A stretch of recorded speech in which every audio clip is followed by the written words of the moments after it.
أعوذ بالله من الشيطان الرجيم. بسم الله الرحمن الرحيم. رب اشرح لي صدري ويسر لي أمري واحلل عقدة من لساني يفقهوا قولي وبعد. بارك السلام عليكم ورحمة الله وبركاته. Barkanmu da saduwa a wannan yammaci a wannan masallaci mai albarka na Phase 3 a unguwan Trademore a wannan gari na Abuja a rana mai kamar ta yau ta 17 ga watan Zulhijja shekara ta 1445 wanda ya dace da 23 ga watan 6 shekara ta 2024 lissafin 'yan albashi. A satin da ya gabata wancan kafin sallah shi muka yi darasi na 4, insha Allah yau za mu shiga darasi na 5 ne ko?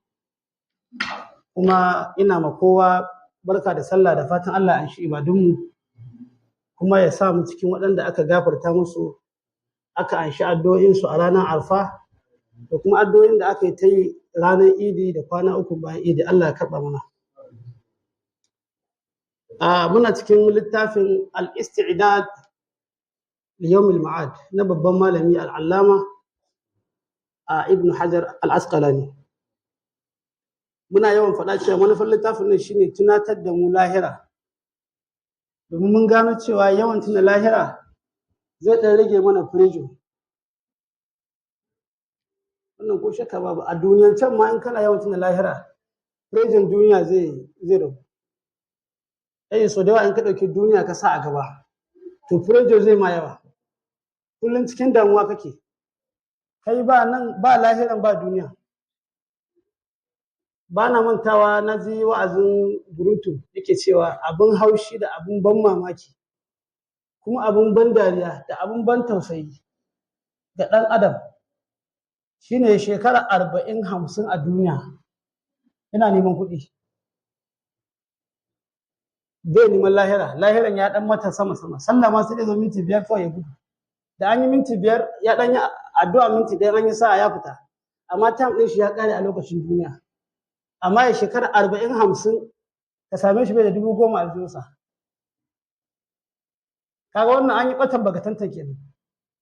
So kenan duniyan nan Allah bai ce kowa sai ya arziki ba, Allah bai ce kowa sai ya tara dukiya ba, Allah bai ce kowa sai ya mallaki gida ba, Allah bai ce kowa sai ya hau mota ba, Allah bai ce kowa sai ya auri irin macen da yake so ko inda yake so ya zauna ko sai ya zauna a Abuja ba. Allah bai ce haka ba. Allah ya kaddara arziki ma wasu mutane ne ‘yan kaɗan, haka Allah ya tsara. Wannan doka ce ta Allah, wannan natural constitution na rayuwar duniya. Za a samu wasu ‘yan kaɗan su suke da wadata, sai kuma wasu da yawa su ne suke bauta ma wa'incan ‘yan kaɗan.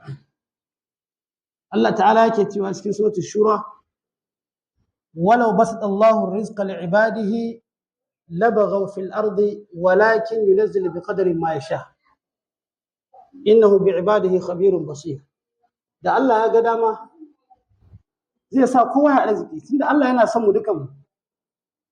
Ya tabbata a hadisi manzo Allah sallallahu alaihi wasallam yana cewa Allah ya fi son ɗa fiye da yadda uwa take son ɗanta. Ka dai gare uwa ta ga ɗanta zai faɗa wuta amma za ta bi shi ta cafko, ko zai faɗa rijiya za ta faɗa rijiyar ta bi shi. Amma Allah ya fi mu san mu fiye da yadda iyayenmu suke son mu.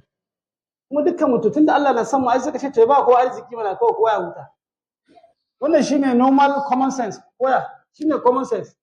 Amma Allah sai ya hana arziki, sai ba wasu ɗan tsere ku kawai a cikin mutane. A cikin mutum miliyan 200 a Najeriya mutum nawa suke da arziki?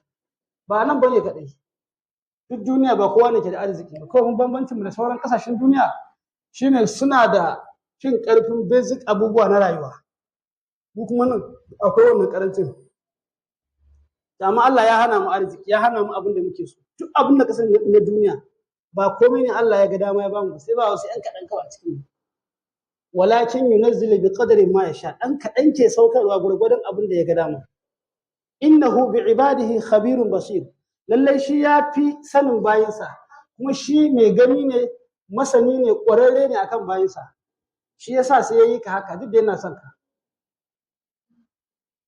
Na je wani inspection da wani bawan Allah, muka shiga wani gida, da ya ga gida ya haɗu ya ce bai taɓa ganin gida irin wannan gidan ba. Ya ce amma malam gaskiya in mutum ya samu irin wannan jin daɗi anya ba zai manta da lahira ba. Wanda ya wannan maganan ba wai jahili ba ne, ba wai abin nan wanda bai san me yake yi ba ne, a'a da imaninsa cikin buhu, da usatashin shi a cikin buhu haka nan, ilama ka ce ma ilama ya fi kamar riko da Allah ɗaya. Da ma shiga wani gida, wani ƙaramin gida haka mai kyau, ya ce kai gaskiya anya mutum kuwa mutum ya samu irin wannan rayuwar ba zai manta da ubangiji shi ba. Kaga wannan ya fito ya gaya min zuciyarsa ne. To ka imagine inda Allah ya bashi wannan dukiyar ya ɓace ba, ya yi asarar lahirarsa. To wani abin da Allah ya hana ka ya san me yasa. Yanzu ba wannan muna zagin shugabanni ba, muna ai azzalimi Tinubu mugu, Buhari mugu, muna ta zagi. To Allah ya san me yasa su ya ba su mu ya hana mu. Ba ma ki bannan da suke yi inda ɗaya mu zai je wajen sai mun ce kai gwamma ma Tinubu ya dawo ko gwamma Buhari ya dawo. So da haka idan ka ga mutum a wani hali ko na wadata ko na wani yanayi na rashin tarbiyya ko rashin kan gado ko rashin yin abin da ya dace, ka gode ma Allah da bai jefa ka a wannan level din ba. Da Allah ya ba wani arziki bai baka ba, ka gode ma Allah, ka ce Allah ka san sanda ya kamata ka bani, ya Allah ka nuna min lokacin, kuma kada ka sa wannan dukiyar ya bata da ni daga hanyarka. Amma Allah ya san me yasa yake haka. In essence of our lectures, what we said is that Allah subhanahu wa ta'ala decided to enrich some of us and leave the rest of us like poor. The percentage of the people that have wealth in this dunya are minimal in comparison to those that doesn't have anything. We also point out that the reason why Allah subhanahu wa ta'ala enrich some of us, few of us, and then make the rest of us poor, because Allah knows us more than the way we know ourselves. Allah subhanahu wa ta'ala has a full knowledge about his servants. He knows the servant that if he give them this level of wealth, they will disobey. And if I give this person this level of wealth, he will obey me. That is why you see among us some are richer than others. Even Dangote that we are seeing now, he is a pious person as far as I'm concerned. Because if one of us can reach level of Dangote, we might misbehave even beyond reasonable doubt. We can misbehave more than expected. But luckily, if you can meet Dangote now, maybe you see a very simple person, very simple, very quiet, very responsible person, very gentle. Upon all the atrocities we are claiming, which is not true. You understand? So you can imagine if you are in his position, you are going to spoil the whole thing. You are going to bring about problems, anarchy in this society, because you feel you are an authority yourself. A very good example is if one of us today doesn't have 100,000 naira, but today Allah bless him with 1 million naira today. He has never seen 1 million in his life, but today, alhamdulillah, he has done one deal, or he has given him some allowances, and the money mounted to 1 million. That person, if care is not taken, if he used to be in the first role of Salat, maybe that person, he used to call prayer here. Maybe that person, he is among those that lead prayer sometimes. So for that week, you will not be seen in the mosque. This is a very clear example.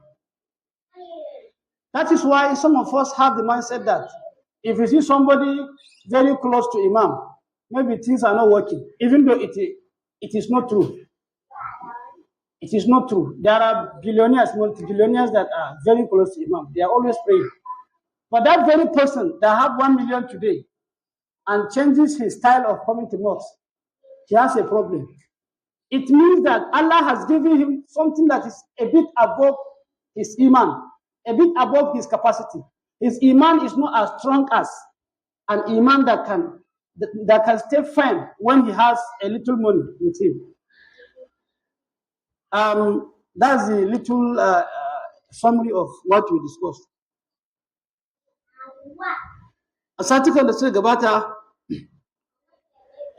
mun jawo wasu hadisai, mun karanta wasu hadisai na Annabi Muhammad sallallahu alaihi wasallam,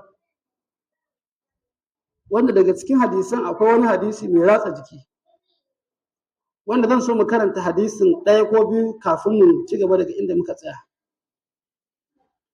Manzon Allah sallallahu alaihi wasallam yake cewa alkayyis man dana nafsahu, mai wayo a cikinmu shine wanda ya bautar da kansa wajen bautan Allah, ya share rayuwar shi gaba ɗaya wajen bauta ma Allah. Wa amila lima ba'da al-maut, kuma ya tashi kai da fata yayi aikin da zai amfane shi ranar alkiyama idan ya mutu. Allah yaran nan a dan kuba musu su dane su mutu. Kuma yayi aiki a duniya domin tsire shi ranar lahira. Wal ajizu man atba'a nafsahu hawaha, rago, wawa, gaƙo, wanda bai da wayo shine wanda kawai ya bi abin da ran shi yake so. Shi kawai in dai abu kaza masa kawai zai yi, za a kama shi aya dubu ba zai aiki da shi ba. Akwai irin su muna fama da su, za su zo masallaci ma a yi sallah, amma ka jawo aya in dai ayan ta sa a masar rai shi, sai mun kai malamin ke ne baka fahimci ayan ba, saboda yana da wani ra'ayin shi wanda ya rike. Saboda haka alkayyis man dana nafsahu, wanda yake da hikima da wayo a cikin mu shine wanda ya bautar da kansa wajen bautan Allah. Wa amila lima ba'da al-maut, kuma yayi ayyukan alkhairi a duniya don ya samu alkhairi bayan lahira, bayan mutuwarsa. Wal ajizu man atba'a nafsahu hawaha, rago wanda bai da wayo, gajiyayye wanda ba shi da wayo shine wanda ya bi son zuciyarsa yake rayuwarsa haka. Isa Allah ta'ala ya ce afara'aita man ittaba'a hawahu, afara'aita alladhi, cikin suratul jafiya, karanto man Abdullah, ko baka jafiya ba? Na'am, afara'aita man ittakhadha ilahahu hawahu wa adallahu Allahu ala ilm wa khatama ala sam'ihi wa qalbihi, da wani waya ce, wa ja'ala ala basarihi ghishawatan fa man yahdihi min ba'dillah. Babu wanda yafi kowa bata kamar wanda yake son zuciya, bin son zuciya. Sannan hadisi na biyu, an tambayi manzo Allah sallallahu alaihi wasallam cewa fa ayyul mu'minina aqyas, cikin mu'minai waye yafi wayo? Sai ya ce aktharuhum lil maut dhikra, wanda yafi yawan tuna mutuwa. Wa ahsanuhum lima ba'dahu isti'daad, kuma wanda yafi shiryawa wa mutuwa. Sanda ake lissafin rayuwar duniya, shi yana raba hankalinsa ne, duniyan da lahiran. Dan in nan bai samu ba, can ya samu. Imanin ya samu, to can shine gaskiya. To wanda yafi wayo a cikin mu shine wanda ke yawan tuna mutuwa. Wa ahsanuhum lima ba'da al-maut isti'dadan, kuma yafi mu shiryawa mutuwa. Ulaika humul aqyas, wannan sune masu wayo. Ba mai wayo shine wanda ya iya investment ba. Ba mai wayo shine wanda ya iya sayan property da yin saya yanzu bayan shekara biyu zai ninka so 10 ba. Ba mai wayo shine wanda yake da connection a office, za a iya bashi wani mukami ko kwangila, ko yana da kafa zai samu duk abin da yake so. Ba mai wayo shine wanda ya iya cutar mutane ba. A'a, mai wayo shine wanda yake yawan tuna mutuwa. Domin duk abin da muka faɗa din nan akwai wanda sun yi irin shi, sun bar tarihi, sun bar record, amma sun kuma sun mutu, sun koma ga Allah, kuma ba su da komai a wajen Allah. In ka ci arziki ne, an yi wanda ya fi dangwata arziki. In ka ci arziki ne, an yi wanda suka fi duk masu kuɗin duniya na arziki. Jama'a ina labarin su, wasu su ma suna wuta. To mai wayo shine idan kallon abin da yake temporary, yana kallon abin da yake permanent, wanda shine abin da zai biyo ranar alkiyama. Shine wanda ke lissafa cewa rayuwa ta a duniya in an cika mu abin shekara 100, amma a kabari kawai zan iya shekara 1000 in kamun in tashi. To kuma shi ma kabarin na rayuwa ne. Sannan in na bar kabari kuma aka zo aka tashin alkiyama, wuta ko aljanna, to zai ga cewa to me wayo kenan fa, dace abin da ya kamata shekara 100 nan in ma ya tabbata zan yi, bari in yi abin da zan ji daɗi a cikin kabarina, sannan kuma zan ji daɗi idan na tashi ranar gobe alƙiyama in shiga cikin aljanna. Mun sani da ne ake mutuwa bayan an shekaru kaza, amma yanzu mutuwa ba ta ga babba ba ta ga yaro. To mai wayo a cikin mu shine wanda ya raba rayuwar shi gida biyu, ina neman lahira at the same time kuma ya neman duniya. Rabbana atina fid dunya hasana wa fil akhirati hasana. Domin kana cikin neman duniya zaka iya mutuwa kuma baka samu ba. Idan ku goma kun baro ƙauyen ku kun zo bariki neman kuɗi, to insha Allah da kira samu ɗaya a cikin ku wanda shine zai arziki a cikin sauran duk za ku ƙara rayuwar ku ne kawai kuna buga kuma dukkan ku manufan ku shine ku arziki. Kuma ana lokacin da za ku mutu bukatan ku bata biya ba, wani kaɗai a cikin ku goma nan shine yayi arziki, bukata bata biya ba, kuma gashi duniyan ta zo ta ƙare za ku mutu. Ana bada misali ga yanda rayuwar duniya take. Wani bawan Allah ya hau mota da shi da matansa da 'ya'yansa za su yi tafiya. Misali ne ake badawa don ka fahimci yadda rayuwar take. Suna tafe sai ya ga dala, sai to matan shi ta koma baya, dalan ta zauna a gaba. Ana tafe duniya ta yi duniya, sai kuma mutuwa ta zo. Ina yanke labari ne, sai mutuwa ta zo. Da mutuwa ta zo sai kuma ce wa mutuwa don Allah ta bari kafin ya ɗauke ta, bari ya koma baya.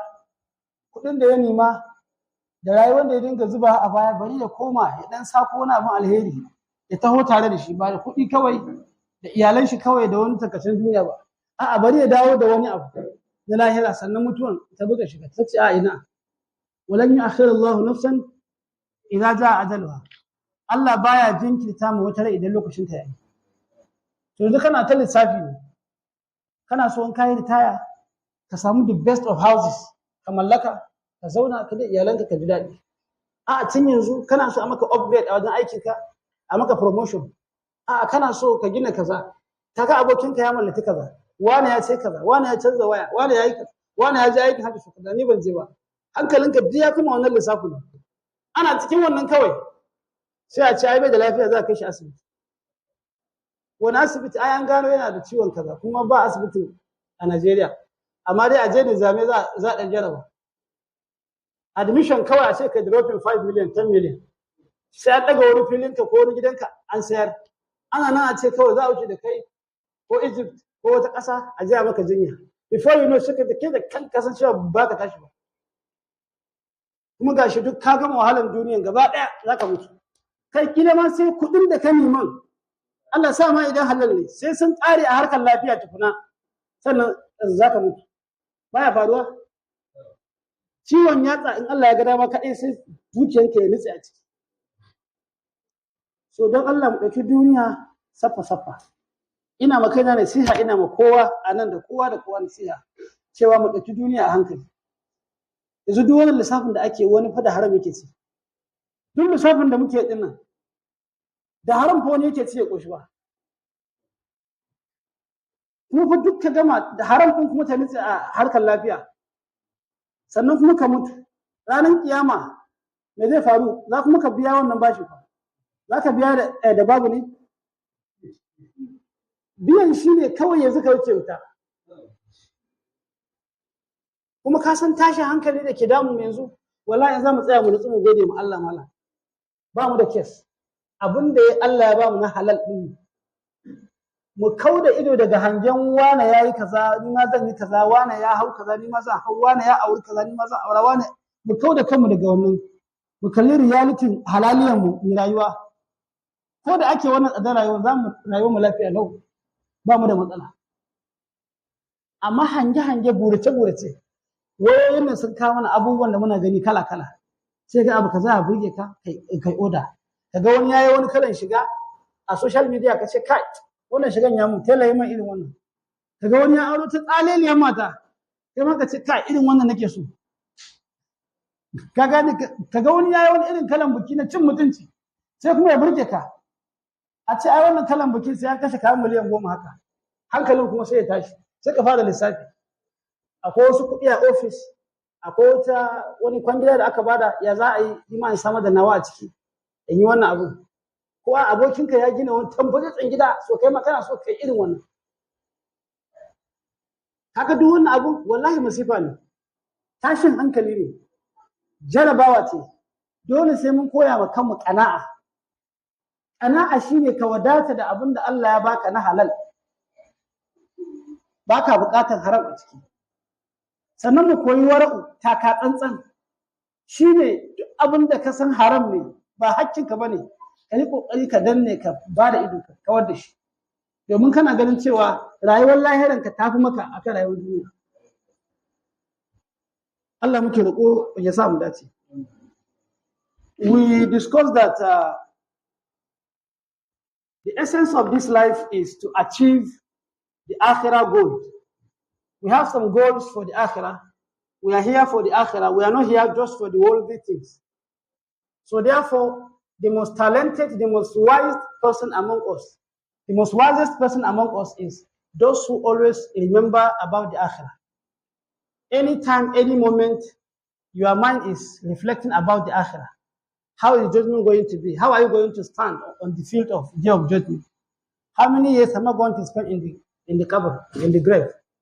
You are calculating that if, let's assume Allah subhanahu wa ta'ala wish to grant you a long life of 100 years. Let's assume 100 years, which I think is the maximum these days. But average is 50, 60, 70. Let's assume Allah subhanahu wa ta'ala has blessed you with 100 years in this dunya. So you are covered, the life in the qabr. Don't expect less than 1,000 years in the qabr. And remember, you are going to start receiving the reward and the consequence of what you have done in the dunya right from the qabr. And the qabr is at least, let's say, 1,000 years. So, and that qabr that you're going to stay for 1,000 years, whatever you are receiving is based on the way you live your life in the dunya. And after the qabr, let's assume it's 1,000. I'm not trying to make it too big. 1,000, I don't think it's too big. Even though you are 100 in dunya, is too big. But the 1,000 years in qabr is not too big. So you spend 1,000 in the grave, and the whole consequence of your life is going to be reflected in your qabr. When Allah subhanahu wa ta'ala resurrected all of us to the ground of qiyamah, to the field of judgment, we are also going to spend another 40 years. Let's say 40 years, 50 years, according to the Quran or Hadith of the Prophet Muhammad.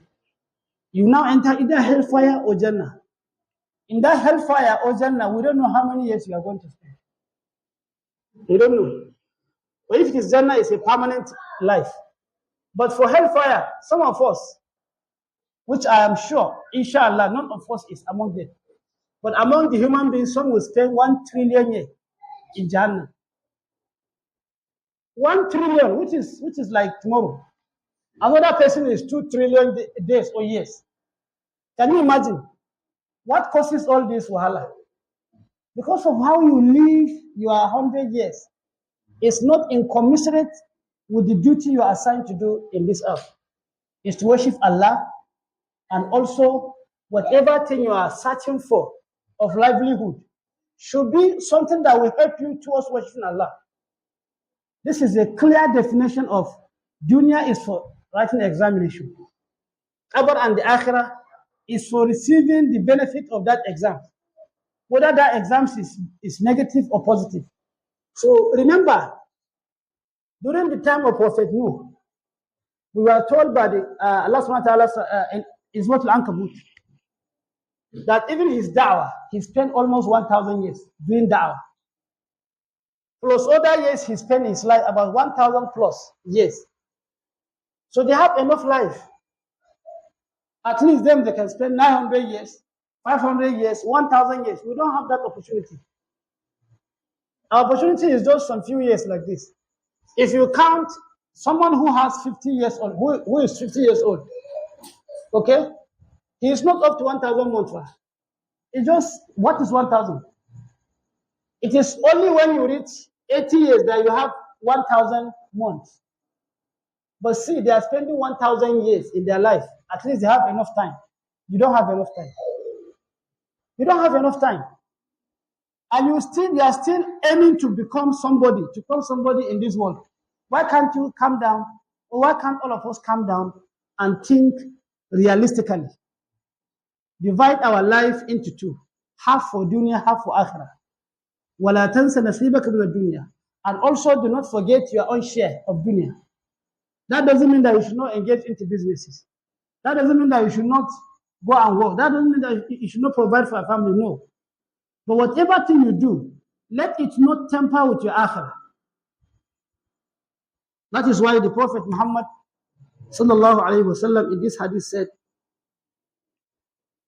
the best among us are those who always remember the death.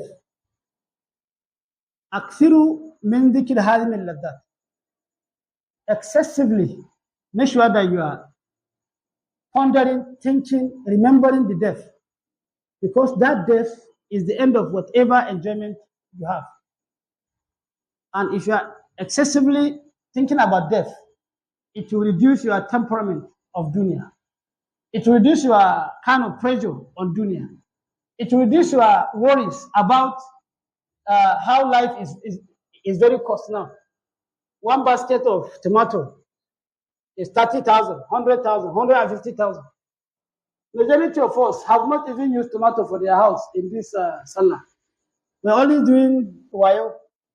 You buy this sachet tomato, buy this, join this together. So if you always remember about akhirah, all these things will not bother you. What you do, you just manage your life. You know that you are here for a temporary reason. May Allah subhanahu wa ta'ala grant us the ability to remember the death at any given moment of our life. The Prophet Muhammad sallallahu alaihi wasallam also said, "Al-Kayyis man dana nafsahu wa amila lima ba'da al-maut." The person who is the wisest among us is those who always committed themselves to deen, to activities of deen. Wherever you see him, he is either into a legit business or he is in the mosque. You should try and have that characteristics in your life. Whenever I say I'm looking for Alhaji Danjuma, they say hey, he should either be in the mosque or he's in one business that is halal. I think we read something like that here.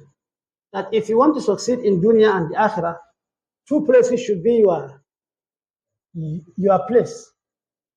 Whether you are worshiping Allah in the mosque or wherever they are doing act of ibadah, or where you are looking for halal, you are searching for halal to feed your family and yourself. But the third one, don't ever, even for once, go there. Wherever they are committing an act of sin, don't party those people. Maybe they are sitting in one club, they are drinking. You just go and sit down. You are gisting with them. I know I'm not drinking. You guys continue, but you are gisting, you are backbiting, you know, those kind of things. So we should avoid places that some people commit serious act of sin. May Allah forgive us and protect us. Wannan shine hadisai guda biyu wanda na ga ya kamata mu dan karanto su sannan mu dan tunatar da kawunan mu a takaice. Sunan littafin nan na Al-Isti'daad fi Yawm al-Ma'ad. Asalin sunan littafin ba wai Al-Isti'daad bane kawai. Asalin sunan littafin Munabbahatun ala Isti'daad li Yawm al-Ma'ad. Tunatarwa da faɗakarwa kala-kala wanda za su taimaka mana don mu tuna da lahira kuma mu tsaya mu yi abin da ya kamata. To amma dai za mu shiga da amfani da sunan da ya fi shahara da shi, wannan shi ne Al-Isti'daad fi Yawm al-Ma'ad ta babban malami Al-Allãmah Ibn Hajar. So duk wayannan bayanai da muka dinga yi tun daga darasi na 1 da na 2 da na 3 da na 4 har zuwa cikin na 5 da muke ciki yanzu, duka muqaddima ne. Ba a shiga cikin littafin ba tukuna. Nan muna sharan fage ne. Amma yanzu ga maganar Ibn Hajar. Yace alhamdulillah fi kulli hin wa awqat. Godiya ta tabbata ga Allah a kowane lokaci, a kowane zamani. Wassalatu wassalamu ala rasulihi ashrafil khalqi wal bariyat. salati ga manzon Allah sallallahu alaihi wasallama wanda shine mafi daukakan halittu kuma mafi daukakan wato ababen halitta. Mala yace hadhihi munabbahatun mimma sannafahu Shaykh Shihabul Millati wal Haqq wad Din Ahmad ibn Ali ibn Muhammad ibn Ahmad Al-Asƙalani al-Asl thumma al-Masri al-Shafi'i al-Shahir ibn Hajar. Wannan sunayen malam ne da kuma tsatsansa da kuma cewa asalin shi dan Masar ne kuma dan mazhabin Shafi'iyya ne. Mala yace fa minhu ma ruwiya an annabi sallallahu alaihi wasallam annahu qala, an ruwaito daga annabi Muhammad sallallahu alaihi wasallam ya ce khaslatani, ɗabi'u guda biyu, la shay'a afdal minhum, babu abin da yafi su falala da girma. Na ɗaya al-imanu billah, shine imani da Allah, wan naf'u lil muslimin, da kuma amfanin musulmai. Wa khaslatani la shay'a akhbathu minhum, akwai kuma ɗabi'u guda biyu wanda ba abin da ya kai su muni da kuma kyama, shi da ashirku billahi wa dhurru bil muslimin, shirka ga Allah da kuma cutar da musulmi. Wannan shine hadisi na farko a cikin littafin, kai tsaye daga bakin Al-Allãmah Ibn Hajar Al-Asƙalani. Yace an ruwaito daga annabi Muhammad sallallahu alaihi wasallam cewa akwai ɗabi'u guda biyu masu kyau wanda yake kwaɗaitar da mu mu yi koyi da su. Na farko shi al-imanu billahi wan naf'u lil muslimin, ka rika bunƙasa, ka rika boosting imaninka ko da yaushe. Duk abin da zai bunƙasa maka imani kana yin sa. Idan nafila yake bunƙasa maka imani kana yawan yi. Idan taimaka mabukata ne yake ƙara bunƙasa maka imani ka rika yawan yi. Sannan abu na biyu wanda yake da kyau shine wan naf'u lil muslimin, amfani ga musulmai. Duk wani abu da zai amfani musulmi ka yi shi.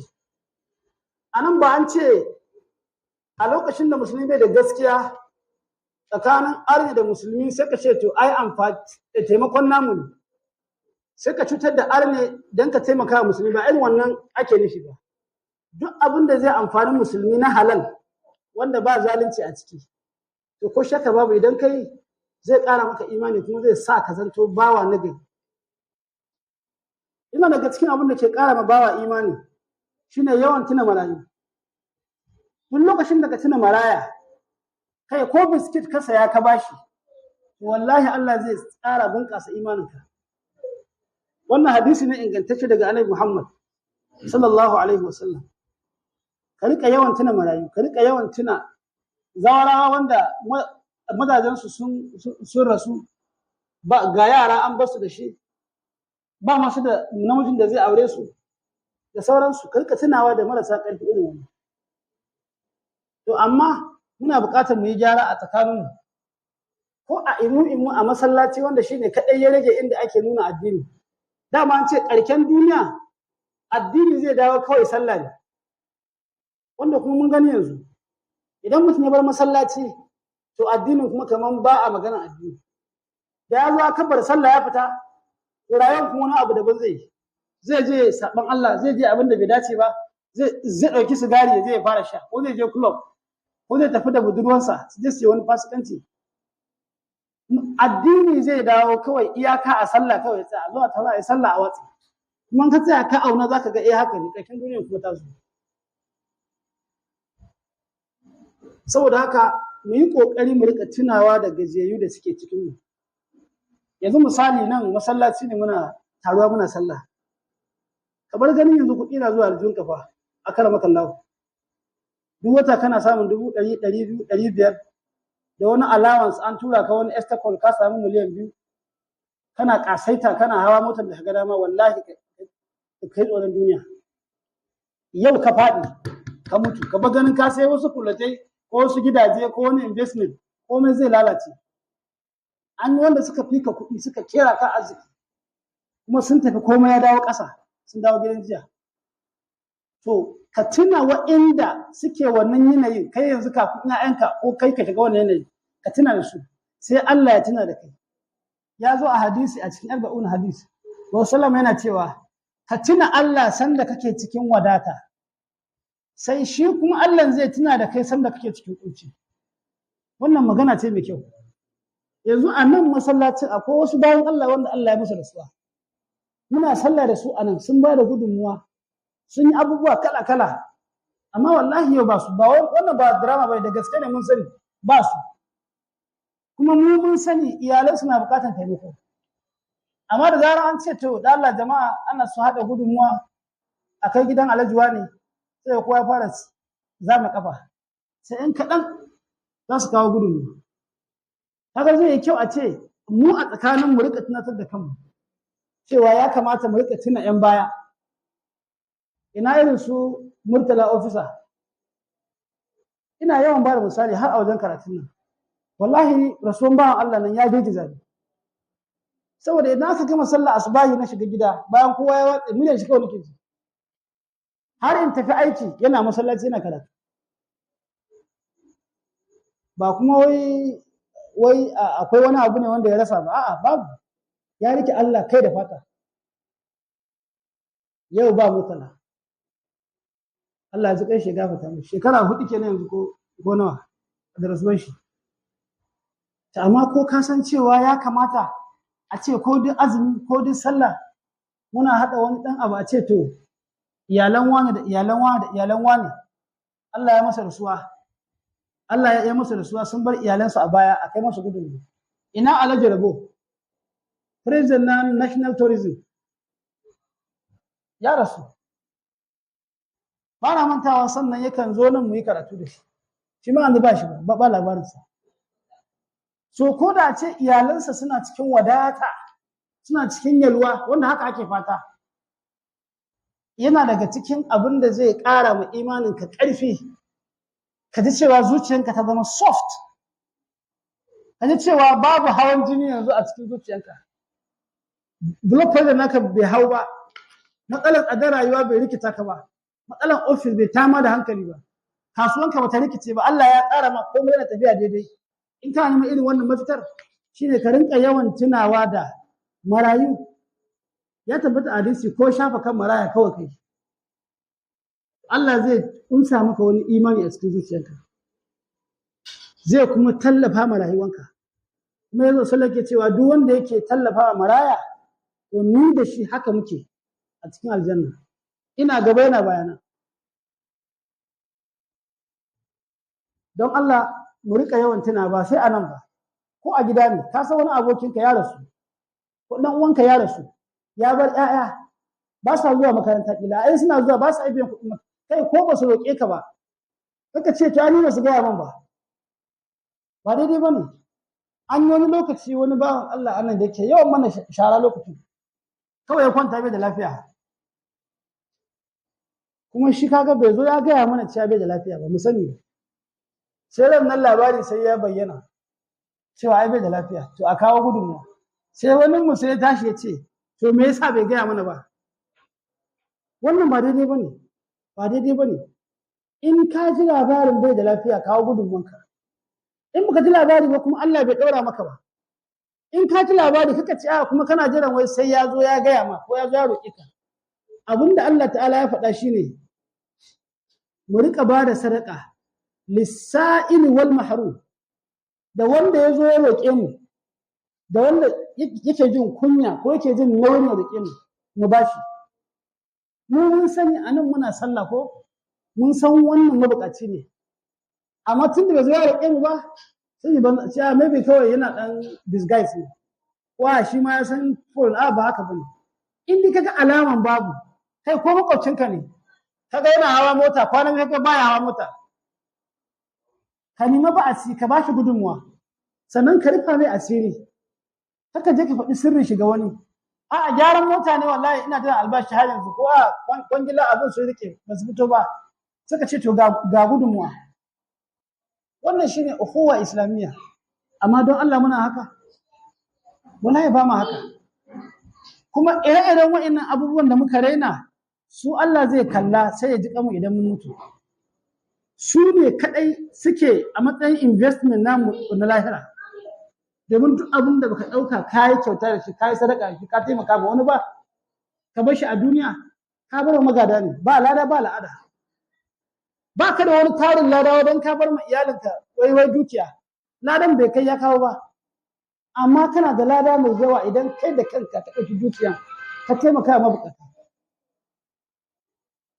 Ka ga wani wannan bawan Allah yaran shi ba su zuwa makaranta, ko abubuwa sun rikice, me kun ka je kana gulman shi, kana gulma kana cewa abubuwa ba sun kace ne ba, maybe yana wani kwana ne a ofis ɗinsu, kuɗi suna fitowa, amma yanzu an samu matsala an toshe wajen, sai a dinga mai dariya. Wannan kuskure ne.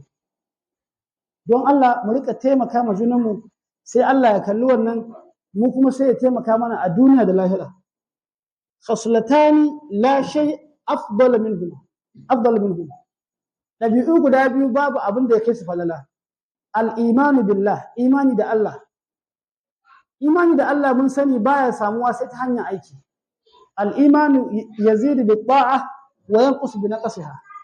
Imani yana ƙaruwa idan muna ayyukan lada, amma kuma imani yana saukowa, yana ragewa idan muna aikin sabo ko kuma muna rage ayyukan ladan. Mu busu imanin, sannan mu rika taimaka wa musulmi. Wa khaslatan la shay'a akhbathu minhuma. Ɗabi'u guda biyu kuma suna da muni sosai, ba abin da ya kai su muni, shine shirka ga Allah da kuma cutar da musulmai. Wannan abin ba abin da ya kai shi muni da tashi hankali, shirka ga Allah. Yanzu shirka ga Allah an fara ganin wasu abubuwa wanda suke shirka ne a matsayin kamar normal, kamar treatment, yadda ake treatment na rashin lafiya, haka ake yi. Abin mamaki, an mai da shirka kamar wani dole, sai a ce in ka shiga siyasa dole ka riƙa wanka da jinin jarirai, in ba haka ba za ka shiga matsala. Ni na ga wani jiya ma Allah ya ce mai shi wai da Tinubu ya guce daga kujerar da ke ƙoƙarin hawa motar nan, don da za a yi democracy da go, wai a lokacin wai akwai wani abu ne da bai yi ba, ya kira wasu abubuwa wanda ya ce wai shi ne Tinubu yake, amma wai lokacin bai wani abu bane na tsafi. Na ce a'a, to aje ma na yi, wanda ba mashi fatan haka, musulmi ne. Amma ta ina aka samu wannan imanin? Yanzu har an fara yarda da cewa dole ka shiga ƙungiyar 'yan tsafi, ƙungiyar 'yan asiri in ka shiga siyasa. Kuma a haka muna kallon wai ɗan siyasa ko musulmi ne kuma. Musulmi ne irin ba wani problem. Ai larura ne yasa yake haka. Ko kuma kai ɗin a ce sai ka je wajen wani malami, ba malami bane ba, boka ne ba malami bane, haka ake cewa dai malami. Zai haɗa maka wasu sirrika saboda ka samu sa'a a kasuwanka. Ko kuma mace a bata wani sirri a ce ga abin da zaki mijinki zaki mallake shi, kuma a ce ba tsafi bane, bal ma da Qur'ani za a yi amfani. To idan kana so ka zama ƙazami a wajen Allah, ka zama ƙazami, shine ka zanto kana shirka ga Allah, ko da ƙarami ne kuwa. Sannan idan kuma kana so ka samu raunin imani, shine ka rika cutar da musulmi, ko a masallaci ne kaka cutar da. Babu laifi idan ka ci albasa ko tafannuwa kuma kaga cewa mutane ba sa son wannan abu, kai sallanka a gida, ba ce dole sai ka zo masallaci ba, kai sallanka a gida. Babu laifi in ka zo masallaci ka sa turare saboda ka daɗi da kowa ji daɗi. Ka zo gaban Allah kuma kana mawa illa, wannan babu abin da ya kashe muni. Za a zo sahun masallaci kaga wani yana taka ma ƙafa, in ka yi magana sai ya zazzage ka, a masallaci ya gaggaya maka magana. To babu abin da ya kai muni, ya kai ƙazanta a wajen Allah kamar cutar da wani. Wani saboda a masallaci tunda ba na kowa ba, na Allah ne, to baka isa ka ce mashi da Allah malam dan taimaka dan bar fankar ko kada, sai ya gaya maka magana a masallaci ba. To wallahi babu abin da ke dan kofar da imanin mu kamar cutar da yan uwan mu. Duk abin da za ka yi mai kyau ko na magana ne ma wani kai don ka samu lada, amma duk abin da za ka yi mai muni ko na magana ne ma wani ka samu zunubi, ka nisanta da wannan abu. Ƙananan zunuban da muke renawa su suke taruwa su zama manyan zunubai. Sai a wayi gari kana sallah, kana azumi, kana zakka, amma kuma baka da lada ko ɗaya, saboda ka cuci wannan, ka maru wannan, ka hantari wannan, ka zagi wannan, ka cutar da wannan, ka hana wannan, ka ɓace wannan. Allah muke roƙo ya ƙara mana ƙarfin imani kuma ya shirye mu. The summary of the hadith, the first hadith of the book, as reported by Al-Allãmah Ibn Hajar, he mentioned the hadith of the Prophet Muhammad sallallahu alayhi wasallam that khaslatani la shay'a afdala minhuma. There are two characters that are the best characters, and there is no any other character as good as that one. The first one is al-iman billah, updating your iman and boosting your iman every day. Wal-naf'u lil-muslimin, bring about benefit to the Muslims. Anytime something is good for the Muslims, try as much as possible to bring it closer to the Ummah. Anytime that you encounter something that is good for a Muslim to learn or understand or benefit from it, bring it forward and take it closer to the Muslim brother. Those two things are the best of characters. People should give you that example, that as far as you, Mr. Muhammad, we know that whenever you see something good for the Ummah, you are bringing it forward. Whenever you see something bad to the Ummah, you try to avoid it and close it and block it. وَخَصْلَتَانِ لَا شَيْءَ أَخْبَثَ مِنْهُمَا. There are two other characters that are the worst among all characters. The first one is ashirku billah. Associating partner of Allah subhanahu wa ta'ala is the worst of all characters. وَالضُّرُّ بِالْمُسْلِمِينَ, also harming a Muslim. Harming a Muslim either by word, harming a Muslim by harsh statement, harming a Muslim by bringing anything negative to him. These two things are the worst of all characters. Now, we're talking about shirku billah, which is associated partner with Allah subhanahu wa ta'ala. Going to Babalawo for asking them to pray for you. And in these days, we have one attitude. You know, the Babalawos are also packaging themselves now. Yeah, they are in, the way we are packaging our businesses, the way we package ourselves, they are also upgrading. You know, they will put abada, babariga. They will enter expensive cars. They will hold charbi. They will leave bed, jamming, long one. Some of them, they will sound as if they are real malams, yet they are 419.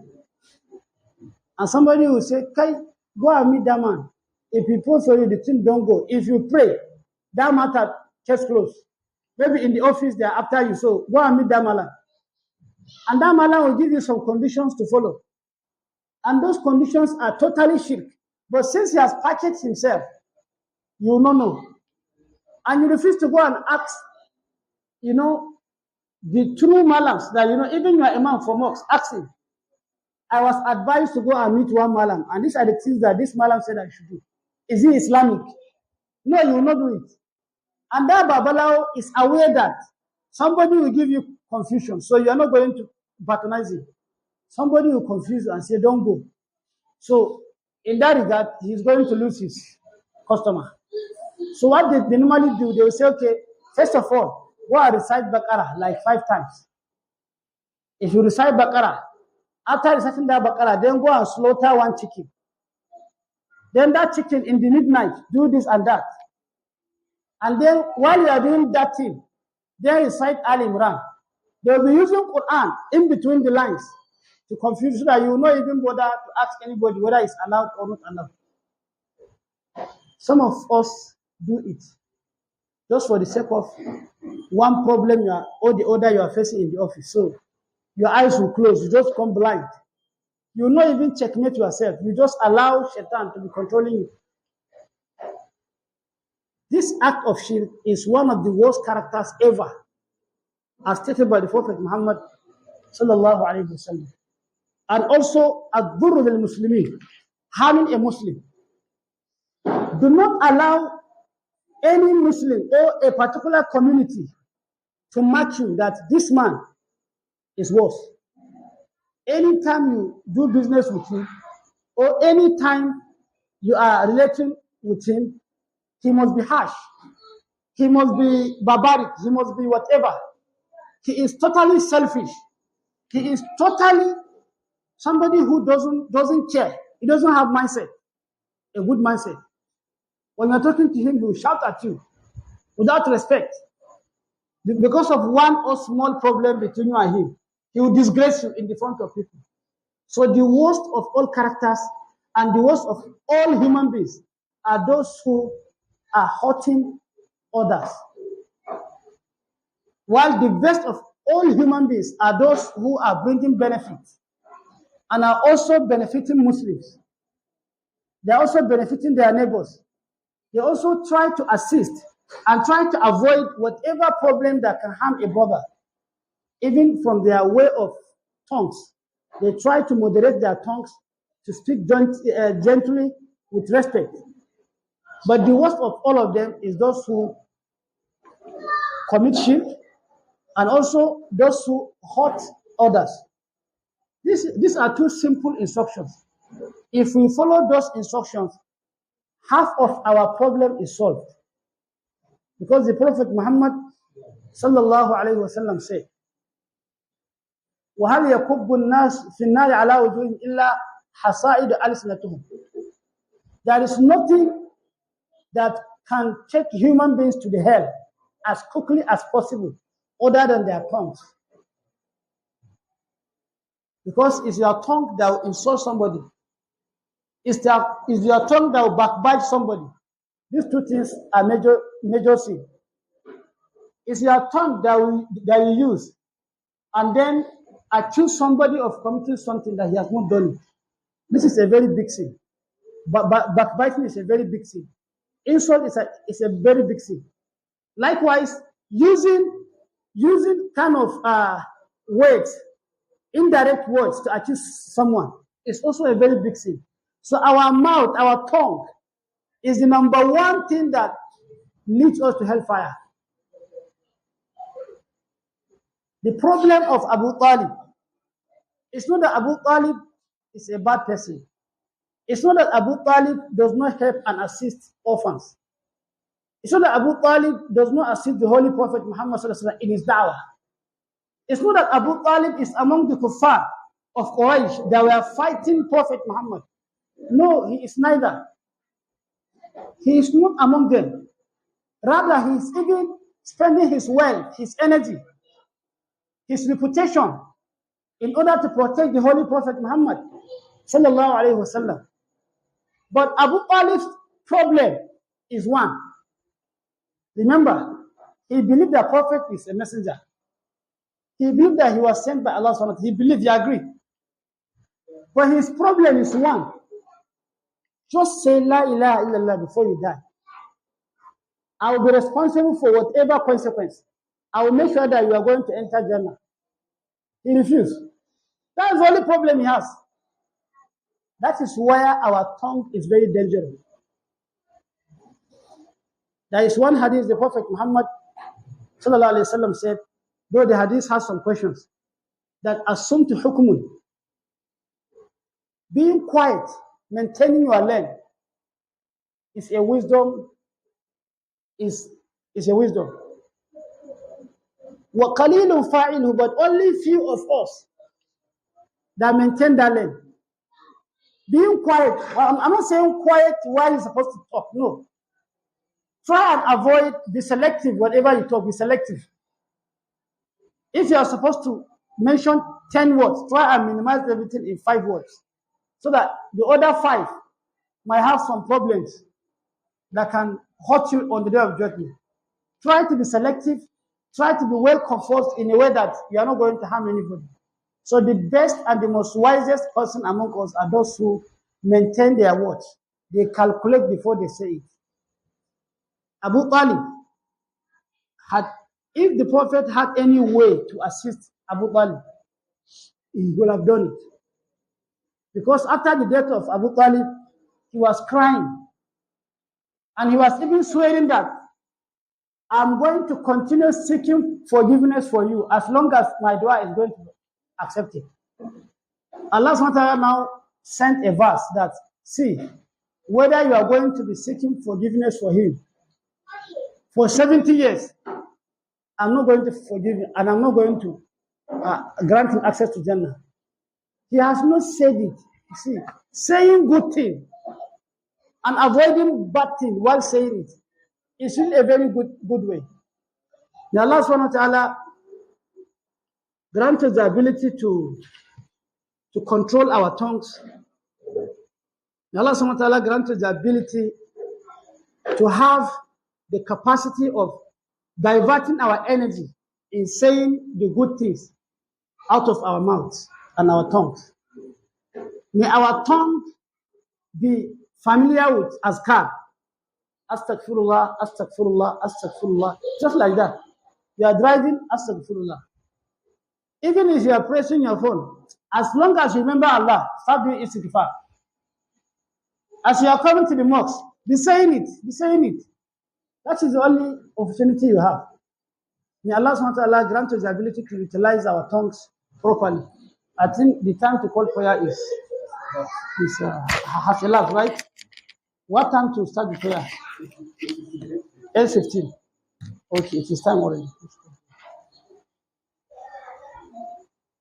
Allah